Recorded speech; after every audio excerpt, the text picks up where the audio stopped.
Our goal is your satisfaction. Let us show you the way.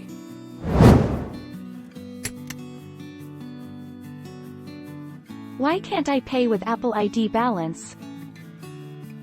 Some purchases aren't charged to your Apple ID balance if you don't have enough Apple ID balance to pay for the purchase. The remainder is charged to the family organizer.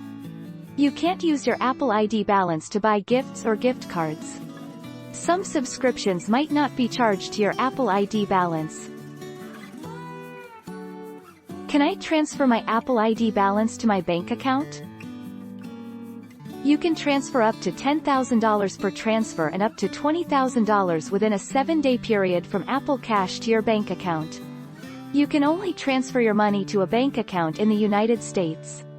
There are no fees to transfer your money from Apple Cash to your bank account, unless you use an instant transfer. How do I pay with my Apple account? In your iPhone settings, tap on your Apple ID and select Payment and Shipping. You might be asked to sign in. Tap on Add Payment Method. Select your preferred payment method. Easily add, update, reorder or remove your payment methods. Set up now. Learn how to add a payment method on another device. Take our lead. Let's help you make your mark.